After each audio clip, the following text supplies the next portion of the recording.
you all seen the Julia Fox, Marlon Wayans moment? I think the youth needs to hear what real men are. I think there's there's But what are masculinity. real men?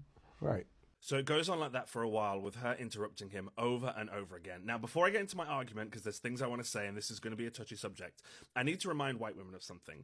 Whilst you guys were having that conversation about being alone in the woods and would you rather be with a man or a bear, and you all were choosing the bear, totally understandable, there was a different discussion happening underneath that, which was with black women who were saying, you're stuck alone in the office. Who would you rather be with, a white woman or a white man? They chose the white man every single time.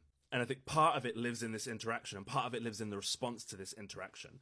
Marlon, with all of his age, with all of his patience and experience, is speaking calmly and reflectively about masculinity, about what it means to be a man. And so in this moment, when Julia Fox keeps interrupting him, I think it's important to state that she's making a really good point. Like, she's making a truly good point, but she is cutting him off again and again. What's interesting, though, are the comments, because the comments are incredibly supportive of this action, of him being interrupted.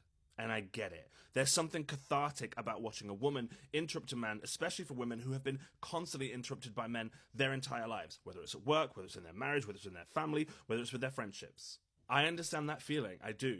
But from my perspective, and I think the perspective of a lot of people of color, I'll say this very plainly.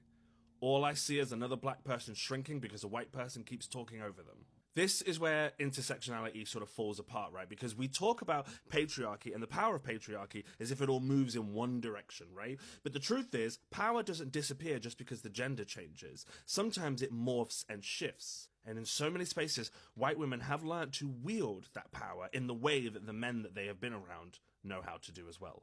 Black men and black women often say the words, sorry, I wasn't finished, or can you not cut me off? And there's often a recoil that happens with white women and white men, as if us demanding our space is seen as an attack on you.